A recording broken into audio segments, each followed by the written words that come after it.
दोस्तों जय हिंद, मैं हूं शम्स तबरेज और आप देख रहे हैं टाइम्स मेल। पूरी दुनिया में इस वक्त अगर किसी चीज की चर्चा हो रही है, बातचीत हो रहा है, जिक्र हो रहा है, तो दो चीजें हैं।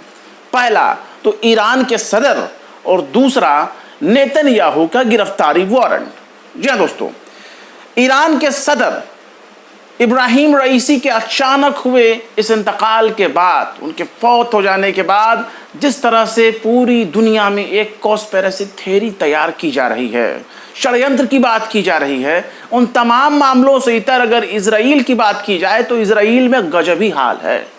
इजराइल के भीतर जहां एक तरफ नेतन्याहू के खिलाफ पुरजोर प्रोटेस्ट हो रहा है, वहीं दूसरी तरफ उनके खिलाफ अरेस्ट वारंट जारी होने की तैयारी हो रही है, क्योंकि अभियोजन पक्ष जो आईसीसी कोर्ट के हैं, इंटरनेशनल क्रिमिनल कोर्ट के हैं, उन्होंने नेतन्याहू और उनके नेताओं के खिलाफ अरेस्ट वारंट जारी करने के लिए अर्जी दायर किया है इंटरनेशनल क्रिमिनल कोर्ट में।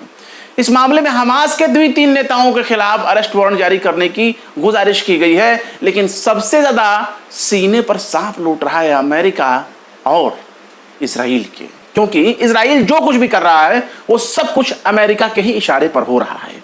पीठ के पीछे आपको अमेरिका ही नजर आएगा हर जगह पूरे मिडिल ईस्ट में। सामने बस एक मोहरा है जिसका नाम है इजराइल, जिसका नाम है बेंजामिन नेतन्याहू, जिसका नाम है योव गैलेंट। ये लोग बस एक मुखौटा हैं और इस मुखौटे के पीछे खड़ा है जो बाइडन उस पीछे खड़े हैं और वो चाहते नहीं है कि इंटरनेशनल क्रिमिनल कोर्ट इतनी हिम्मत कर दे कि वो इजराइल और उसके नेताओं के खिलाफ अरेस्ट वारंट जारी कर दे। खैर, इन सब से इतर एक ऐसा भी देश है जो अमेरिका और इजराइल के नाक में दम कर रखा है। वो तुर्की नहीं है, वो सऊदी अरेबिया नहीं है, वो जॉर्डन भी नहीं है, वो मिस्र भी नहीं है। कौन है वो यमन है। यमन के हूतियों ने बहुत ही ज्यादा अमेरिका का नुकसान कर दिया है, क्योंकि उन लोगों ने इतना ज्यादा नुकसान किया है कि अमेरिका को इसकी भरपाई करने से ज्यादा अपने प्रोपेगेंडा के फेल होने से ज्यादा चिंता नजर आ रही है। जितना नुकसान अमेरिका का हूती नहीं कर रहे हैं, उससे ज्यादा नुकसान अमेरिका को अपने ही हथियारों की वजह से हो रहा है। वो भी कैसे, आपको हम समझा देते हैं। अमेरिका का सबसे बड़ा बिजनेस अगर कोई है तो वो है हथियारों का बिजनेस, आर्म्स इंडस्ट्री। और वो चाहता है कि उसके हथियार हमेशा बिकते रहें, 12 महीने, हफ्ते के 7 दिन और रोज के 24 घंटे उसके हथियारों पर ताला नहीं लगना चाहिए। उसके हथियार के गोडाउन बनते रहने चाहिए, चलते रहने चाहिए। उसके हथियारों की फैक्ट्री हमेशा धाड़ दौड़ती रहे। और इसके लिए उन लोगों ने दुनिया भर के देशों में अपने हथियारों का प्रचार कर रखा है और हथियारों का जौहर दिखाने के लिए वो दुनिया के अलग अलग हिस्सों में हमले करते हैं, वॉर प्रैक्टिस करते हैं और दिखाते हैं कि ये देखो, ये हमारा हथियार बहुत ही ज्यादा कारगर है, अगर इसको आप खरीदते हो तो इससे आपका बहुत ज्यादा फायदा होगा। ऐसे ही एक हथियार का नाम है MQ-9 ड्रोन। इसका पूरा नाम है MQ-9 रिपर ड्रोन। ये इतना ताकतवर है कि इसकी कीमत का ही अंदाजा से आप लगा सकते हैं कि आखिर इसकी मायने क्या होंगे। 250 crore dollar, American dollar, 250 crore American dollar इस MQ-9 रिपर ड्रोन की कीमत है।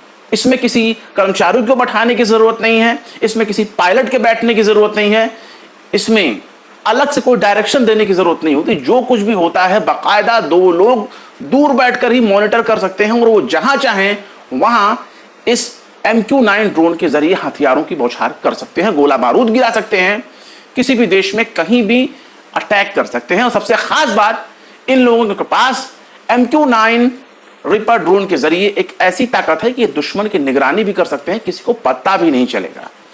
लेकिन इससे यमन के हूतियों ने ठोक दिया। यमन के हूतियों ने इसे मिसाइल के जरिए मार गिराया। कोई पहला ऐसा ड्रोन नहीं है जिसे हूतियों ने मार गिराया हो, बल्कि इस तरह से लेकर 5 और 6 से ज्यादा भी ड्रोनों की तादाद होती जा रही है। जिस MQ-9 ड्रोन का अमेरिका पूरी दुनिया में प्रचार कर रहा है, दुनिया भर के देशों से कह रहा है कि आओ हमारे ड्रोन को खरीदो और खुद की सिक्योरिटी श्योर करो, खुद को मजबूत बनाओ, ताकतवर बनाओ, जैसे कि हम खुद सुपर पावर हैं, और हमारा ये ड्रोन खरीदो। 250 करोड़ डॉलर का ये ड्रोन हूतियों ने अपने टके भर के मिसाइलों के जरिए इनको मारकर गिरा दिया है। लेकिन वो टके भर के मिसाइल अमेरिका की नजर में टके भर के हो सकते हैं। वो टके भर के मिसाइल ईरान के हैं, जिसको ईरान खुद की तकनीक जो है वो हूतियों को दे चुका है, और ईरान के बनाए हथियार इस वक्त हूतियों के पास है, ऐसा हर जगह से दावा किया जाता रहा है। उन ईरानियन हथियारों का इस्तेमाल अमेरिका के ऊपर हो रहा है, इजराइल के ऊपर हो रहा है, ब्रिटेन के ऊपर हो रहा है, और यही वजह है कि अमेरिका, ब्रिटेन, इजराइल लगातार समंदर में परेशान हो रहे हैं। वो समंदर का सिकंदर नहीं बनने पा रहे हैं, क्योंकि वहां समंदर की बादशाहत का खूंटा गाड़ कर अगर कोई खड़ा है तो वो है यमन के हूती। यमन के हूतियों ने अब ऐसे भी हथियार अपने पास रख लिए हैं जो भूमध्य सागर, मेडिटेरियन सी में भी मार कर सकता है। भूमध्य सागर का मतलब है कि वो इलाका जहां अमेरिका अपना युद्धपोत लेकर के, अपना वॉरशिप लेकर के, नवल वॉरशिप लेकर के बाकायदा निगरानी करता रहता है इजराइल की, कि इजराइल के ऊपर कोई हमला ना हो जाए। और ये बात हम नहीं कह रहे हैं, ये बात खुलकर के सामने आई है ब्लूमबर्ग के जरिए। ब्लूमबर्ग से बात करते हुए अमेरिकी अधिकारियों ने इस बात को कहा है कि अमेरिका ही चिंता में पड़ गया है, क्योंकि हूतियों के पास ऐसे ऐसे हथियार आ गए हैं जो बहुत दूर तक, लंबी दूरी तक मार कर सकते हैं। 22 मई की ब्लूमबर्ग ने अपने रिपोर्ट में कहा कि अमेरिका की चिंताएं बढ़ गई हैं, क्योंकि हूतियों के पास ईरान के ऐसे हथियार मौजूद हैं जिनके जरिए वो दूर तक वार कर सकता है। यानी हूतियों के पास उस तरह की टेक्नोलॉजी, उस तरह के वेपन, उस तरह के मिसाइल हाथ आ चुकी है जिसके जरिए वो अमेरिका को मार सकते हैं, जिसके जरिए वो इजराइल के बीचों बीच सीधे हमला कर सकते हैं, जिसके जरिए वो इजराइल को नाको चने चबा सकते हैं, अमेरिका को धूल मिला सकते हैं, जिसके जरिए वो ब्रिटेन को पीछे हटने पर मजबूर कर सकते हैं। ऐसे ऐसे हथियार, और इन हथियारों ने ही अमेरिका की टेंशन बढ़ा दी है। और ये टेंशन इसलिए बढ़ गई है क्योंकि हूतियों के पास हथियार आ गए हैं।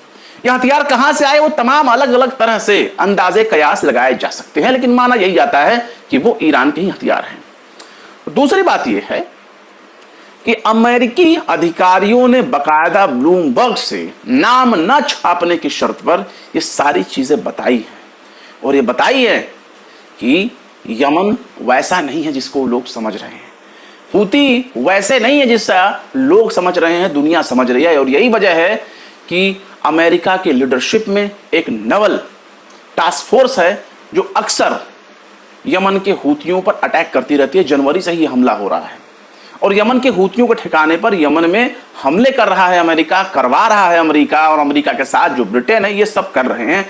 लेकिन यमन के हूतियों के ऊपर कोई खास असर होता नजर नहीं आ रहा है, क्योंकि वो लगातार अमेरिका के MQ-9 रिपर ड्रोन को निशाना बना रहा है।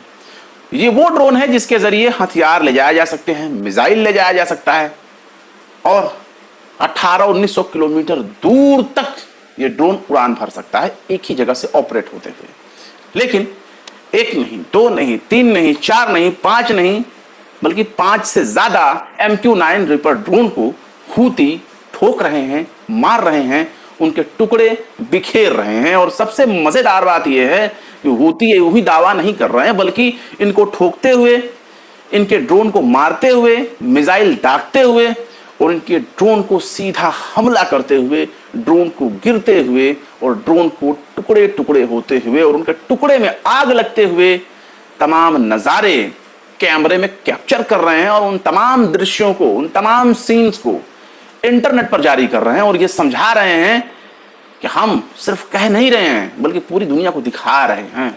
और जाहिर सी बात है, ये वही लोग कर सकते हैं जो खुद आत्मविश्वास से भरे हों, जो खुद इतना यकीन रखते हों कि अमेरिका चाहे कितना भी ताकतवर हो, हमसे मुकाबला नहीं कर सकता। वहीं अगर ईरान की बात की जाए तो ईरान अब बिल्कुल खुल करके किसी भी मामले में निर्णय लेने के लिए आजाद हो चुका है। अब उसे बहुत ज्यादा फिक्र करने की जरूरत नहीं। बहुत से देश ये सोच रहे होंगे कि ईरान ने अपने सदर को खो दिया, राष्ट्रपति को खो दिया, लेकिन अगर गौर से देखा जाए तो ईरानियन क्रांति के बाद, ईरानी इंकलाब के बाद लगातार, आज से नहीं बहुत पहले से ही ईरानी अधिकारियों पर हमला होता आया है, ईरानी अधिकारियों की हत्या होती आई है। इससे पहले उनके वैज्ञानिकों का भी हमला हो चुका है, वैज्ञानिकों को भी मार दिया गया है, कत्ल कर दिया गया है। इस मामले से पहले पासदाराने इंकलाब यानी IRGC ईरान का कुद्स गार्ड, उसके सरबराह कासिम सुलेमानी की भी इसी तरह के एक मामले में कत्ल कर दिया गया। उसमें भी अमेरिका का मामला सामने आया था। इससे ठीक पहले अगर देखा जाए तो सीरिया के राजधानी दमिश्क में जिस तरह से इजराइल ने हमला किया, उस हमले में भी ईरानी दूतावास के जो अधिकारी मारे गए वो IRGC के लोग थे और IRGC के टॉप कमांडर थे, जिनकी मौत का बदला लेने के लिए 13 अप्रैल को ईरान ने इजराइल के ऊपर हमला किया, जबरदस्त तरीके से ड्रोन हमला किया। लेकिन जिस तरीके से फिलहाल अब भी जिक्र हो रहा है हुतीज की, हुतीज एक बहुत बड़ी पावर के तौर पर उभरते जा रहे हैं। यह समझ लीजिए कि ईरान भले ही खुद से नहीं कोई काम कर पा रहा है, लेकिन वो प्रॉक्सी जो ऑर्गेनाइजेशन हैं उनके जरिए बड़े बड़े काम हो जा रहे हैं। और यही वो लोग हैं जो इस वक्त बड़ा ही मुस्तैद होकर अमेरिका से लड़ रहे हैं, इजराइल से लड़ रहे हैं, पश्चिमी गठबंधन ब्रिटेन से लड़ रहे हैं और इजराइल को सबक सिखा रहे हैं। हालत ये हो गई है कि अदन की खाड़ी, अरब की खाड़ी, अरब सागर, गल्फ और तमाम इलाकों में फिलहाल जहाज ले जाने पर भी लोगों को डर लग रहा है। कई देशों को, पश्चिमी देशों के जहाज रेड सी में नहीं एंटर कर सकते। अदन की खाड़ी में पहुंचते ही उनके ऊपर कयामत बरसने लगता है, क्योंकि ईरान ने उनके पास अपना रेडार सिस्टम भी दे रखा है, जिसके जरिए वो मीलों दूर से ही जान जाते हैं कि आसमान में क्या उड़ रहा है और समंदर में क्या चल रहा है। इन तमाम घटनाओं को वो पहले से ही जान लेते हैं, जिसके बाद वो सटीक निशाना करते हैं। और दूसरी बात, आने वाले दौर में एक रोशनी ईरान ने दिखा दिया है जब उसने इजराइल के ऊपर हमला किया। ईरान ने यह समझा दिया कि वो फाइटर जेट, लड़ाकू विमान वाला दौर चला गया, क्योंकि अब मानव रहित विमान की जरूरत हो गई है, UAV यानी ड्रोन की। और हवाई जहाज की शक्ल का जब ड्रोन आसमान में उड़ान भरता है, तब किसी भी देश को जिसके पास ये टेक्निक होगी ड्रोन की, उसे घबराने की जरूरत नहीं, क्योंकि उसके अपने पायलट जिंदा रहेंगे, जावेद रहेंगे, वो सलामत रहेंगे। वो जहां भी रहेंगे जमीन पर ही रहेंगे, उन्हें आसमान में जाकर बैठकर जहाज उड़ाने की जरूरत नहीं पड़ेगी और वो दूर से ही कहीं पर भी हमला कर सकते हैं, किसी भी इलाके में घुस करके हमला कर सकते हैं। जिस तरह से आपने देखा कि अगर अमेरिका, ब्रिटेन, फ्रांस, जर्मनी और जॉर्डन जैसे देश अगर इजराइल की मदद के लिए सामने ना आए होते तो ईरान इजराइल का कबाड़ बना दिया होता, धूल उड़ा चुका होता ईरान, क्योंकि 300 से ज्यादा उसने अटैक एक ही टाइम पर कर दिए थे। इनको रोकने के लिए पश्चिमी देशों का पसीना बहने लगा। वो तो गनीमत है कि ईरान ने बहुत पहले ही, घंटों पहले, या फिर यूं कहें कि 48 घंटे पहले ही अपने जानकारी वाले कई देशों को उसने अलर्ट जारी कर दिया था कि हम हमला करने वाले हैं। यानी सोचिए, अगर ईरान डंका पीट करके हमला करने आता है तो पश्चिमी देशों का धूल हो जाता है। अगर बिना बताए अगर वो आ जाता तो इजराइल का क्या हाल होता, आप इसे समझ सकते हैं। पश्चिमी देशों ने इजराइल के नाम का, अमेरिका के नाम का एक बुलबुला बना रखा है और ये समझा रखा है कि इनसे बड़ा पावरफुल कोई है नहीं। लेकिन हकीकत ये है कि ये बहुत ही बड़े डरपोक लोग हैं। इनको अगर एक दूसरे का साथ ना मिले तो ये दुम दबाकर अपने घर में जाकर शक्ल छिपाकर बैठ जाएं। इनकी हैसियत नहीं है कि किसी मर्द से आमने सामने की टक्कर ले सकें, खासतौर से जब सामने वाला दुश्मन बराबरी का हो। ये लोग कमजोरों को निशाना बनाते हैं और ये कमजोरों पर हथियारों को आजमा कर दिखाते हैं कि देखो, हम भी बहुत मजबूत हैं और हमारे हथियार भी बहुत ताकतवर हैं, हमारे हथियारों को खरीदो। जिस तरीके से MQ-9 रिपर ड्रोन पिट रहा है लाल सागर में यमन के हूथियों के जरिए, MQ-9 रिपर ड्रोन की वैल्यू नीचे जाने की आशंका है, क्योंकि इसने विश्वास खो दिया है। हमारे देश भारत ने भी 30 MQ-9 रिपर ड्रोन की जो डिमांड की है कि वो आएंगे और हम अपने पास MQ-9 ड्रोन लेकर के खुद को ताकतवर बना लेंगे। लेकिन ये बहुत बड़ी, दुनिया का हर देश में बहुत बड़ी गलतफहमी है कि अमेरिकी हथियार बहुत कारगर हैं, क्योंकि अमेरिकी हथियार बहुत ही ज्यादा वाहियात साबित हो रहे हैं। फिलहाल क्या कहेंगे इस खबर के बारे में कमेंट बॉक्स में जरूर बताएं। वीडियो अगर पसंद आए तो लाइक करें, शेयर करें। हमारे ज्यादातर दर्शक जो है वीडियोस देखते हैं टाइम्स मेल का, सुभान अल्लाह, माशाअल्लाह, बहुत खूब, दुनिया भर की बातें वो कहते हैं, लेकिन सब्सक्राइब नहीं करते। और अगर सब्सक्राइब नहीं किया है आपने तो सब्सक्राइब कर लीजिए और बेल आइकन का घंटी वाला बटन भी दबा दीजिए। फिर मिलते हैं किसी और वीडियो में एक नई खबर के साथ। शम्स तबरेज को दीजिए इजाजत। जय हिंद। अगर अभी तक आपने हमारे चैनल टाइम्स मेल को सब्सक्राइब नहीं किया है तो जल्दी से सब्सक्राइब कर दें और बेल आइकन भी प्रेस कर दें।